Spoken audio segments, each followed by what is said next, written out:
Welcome to the deep dive. Today, we're taking a look at some really compelling source material about non-speaking individuals, specifically a few families down in Atlanta. That's right. And the core claim is, well, it's pretty extraordinary that some of these individuals communicate telepathically, mind to mind. And these sources, they're quite something. We've got personal stories, really intense ones, but also scientific data focusing on this young man, John Paul. Exactly. It's a mix of the deeply personal and attempts at objective measurement.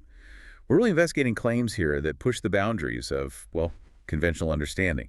And it all starts with a concept called presuming competence. Okay, let's clarify that. Presuming competence, what's the idea there?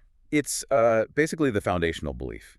You assume that someone who can't speak in the typical way is still intelligent, aware, has complex thoughts inside, even if they struggle with motor control or speech. So you start from a place of assuming capability. Precisely. And a lot of the push in this community is for resources, for education, based on that assumption that the intelligence is there, maybe just locked in. This deep dive is really about what happens when that intelligence finds a completely different way out, a pretty radical way. Right. Let's bring in John Paul. The sources describe him quite vividly. He's 16, but huge. 6'8", nearly 300 pounds. A gentle giant, apparently, loves water, does backflips in the hot tub. Just paints a picture, doesn't it? It does. And that love for water leads into this really scary incident back in 2019.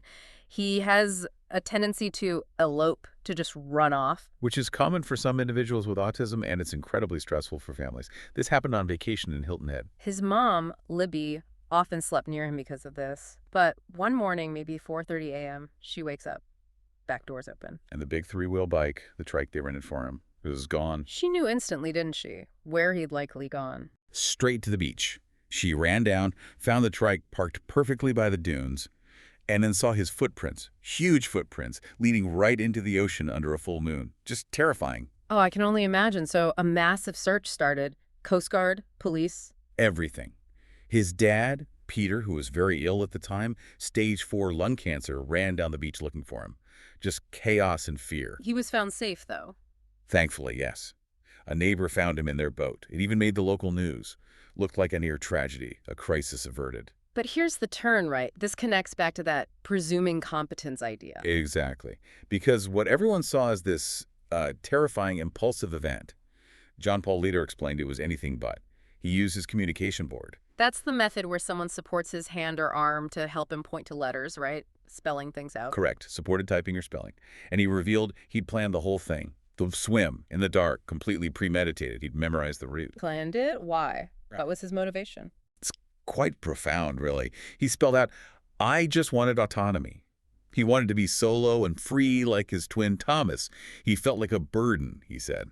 Wow, so escaping that feeling. And he called that swim, the thing that terrified everyone else, the most wonderful experience of his life. It completely reframes the event, doesn't it? From a failure of care to this, desperate bid for independence. Absolutely. And that incident, it actually led to a key connection. Libby posted about it on Facebook. Yeah, partly to kind of head off judgment, Yeah. from people who don't get the challenges. And another mom, Katie, whose son Houston is also a non-speaker who spells, saw the post. And she reached out. Instantly. Understood Libby's world completely. They became really close friends. And the sons, John Paul and Houston, they bonded too. Immensely. Sources say John Paul is like a little brother to Houston. Apparently, John Paul sometimes makes these really loud vocalizations like a bear or Sasquatch, Libby says, and Houston just holds his hand and he calms right down. That's quite a connection. So how did the telepathy idea come up? It was Katie who suggested it. She said, my Houston does it. She thought maybe John Paul could too. And Libby started thinking back, realizing things. Yes. Little incidents over the years suddenly clicked into place. Like when John Paul's only 3, Libby was driving, lost, and had this really negative internal spiral, just beating herself up in her head. Okay. And John Paul, who'd been totally silent, just bursts into tears, seemingly mirroring her hidden thoughts, her exact emotional state. Could that just be a kid picking up on mom's stress, though? It's possible, sure. But then there were other things, like hiding candy. If Libby just thought about where she hid it, John Paul would apparently run right to it, instantly. Okay, that's harder to explain away. And it didn't stop. Now, he actually tells her sometimes, through spelling, You have got to quiet your thoughts. Scissor thinking makes it hard for him to focus when he's trying to spell. Whoa, so he's actively telling her to turn down her mental volume because it interferes with him. Exactly. It moves way beyond coincidence. So Katie set up a simple test. Libby thought of a number, And John Paul. wrote it down correctly. Spells like that. Just like that. And this ability, it started convincing the people closest to him. Her husband, Peter. John Paul's twin, Thomas. They were skeptical. Understandably. Very. Until Peter privately wrote down some words John Paul was across the room, couldn't possibly see. And he spelled them out perfectly. What was their reaction? The sources say they were just flabbergasted, completely stunned. Okay, so personal experiences are one thing, but then came actual scientific testing. Right. Dr. Diane Powell, who researches this area, and a neuroscientist, Dr. Jeff Tarrant, they set up rigorous tests. How did they ensure it was, well, clean? No cues. They used randomly generated 4-digit numbers or words. Lydia would be shown them on a screen. Say, John Paul absolutely could not see the material. They made sure of that. And the results? This is where it gets really wild. Dr. Tarrant reported John Paul didn't miss a single one. Wait, 0 misses? 100%? 100% accuracy. Perfect score. Okay, hold on. In scientific tests for ESP, results are usually, statistically significant if they're maybe 30%, 40% above chance, right? Not perfect. Exactly. This result is basically impossible under standard models. Dr. Tarrant himself said it was completely off the chart. It breaks the usual statistical framework for this stuff. So what's happening in his brain when he does this? Did they look? They did. They used QEEG, quantitative electroencephalogram, measures brain waves. Okay. They got baseline readings, just him normally, and then readings while he was doing the telepathy tasks, which apparently wasn't easy because he's very active, very vocal. But he cooperated because he spelled out that he felt this work was important. And what did the scans show? A big change in brain activity during the task. That's what they expected. Because other non-speakers they tested, like Mia and Houston, did show significant shifts in brainwave patterns when they were doing telepathy. But John Paul? Nothing. Absolutely no difference. Zero change between his baseline state and when he was receiving the numbers or words Libby was seeing. No difference at all. None. Which led Dr. Tarrant to this really startling conclusion. John Paul seems to be always in a telepathic state. Always. Not switching it on, just receptive. That's the interpretation. He doesn't need to shift his consciousness or focus to get the information. It explains why he'd respond the instant Libby saw the number. It's like his default setting. If it's his baseline, that just turns most models of consciousness, and even ones open to science, on their head, doesn't it? Usually there's some idea of effort or a specific state needed. It challenges everything. And it raises huge questions like, if he's...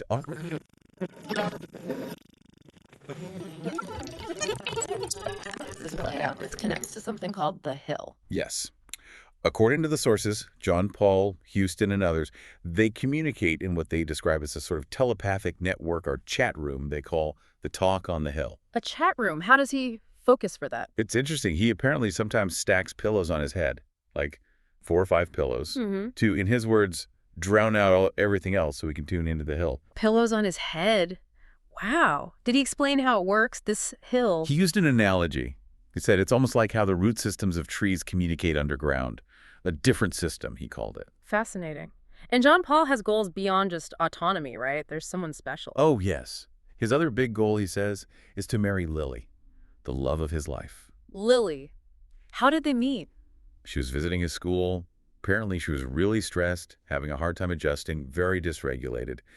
And John Paul, this huge guy, just calmly gets his letterboard and spells out, "You all need to let her chill." He advocated for her right away. Helped her family settle into Atlanta, apparently. Just stepped in. What's Lily like? The sources describe her. Oh, yeah. She sounds amazing. Yeah. Slight build, but with a punk rock edge. Very smart, fiercely rejects being called typical or normal. And she has a name for people like us who use spoken language. She does. She calls us voice users muggles. Muggles, like from Harry Potter, implying we're the ones missing out on the magic. Precisely. It's a powerful label, isn't it? Their connection, John Paul and Lily's, deepened really fast.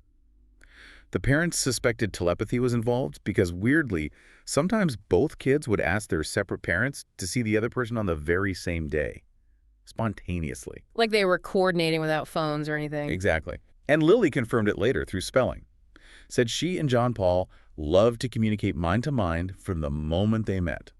Said they hang out on the hill all the time. And their relationship, it's serious, committed. Very much so. It was confirmed through Stelling with therapists and coaches involved, ensuring what the community calls consensual competence, Yeah. making sure it's truly their desire. Livy apparently hires young caregivers sometimes just to give them private time together. The sources mention it's intimate, but often focused on things like hand-holding, small kisses. That more complex physical actions require extensive motor planning, which is a challenge. There's a poem mentioned, too, that they both love. Yes, John Paul allowed it to be shared. It's beautiful. Manatees and me are similar in how we interact with our friends, making playful contact with those we love. Is our gentle secret having such large hearts may explain our need for such big bodies. Having such large hearts may explain our need for such big bodies. That's lovely. It really gives you insight into. Doesn't it? And there's another fascinating communication detail.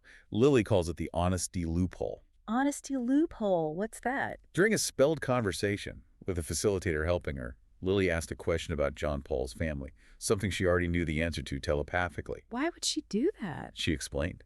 She said when they're spelling with a partner, they sometimes deliberately bring the voice user's muggles us into the loop, ask questions they know the answer to, just for our benefit, to make the conversation flow more normally for the person listening in. That's incredibly sophisticated. A social strategy to include the muggles. Exactly. It shows a real awareness of the different communication modes. And one last detail from that testing day. John Paul spelled out that the hill was super busy, said there were 1,789 people on it. Almost 1,800 people, telepathically connected. That's what he reported.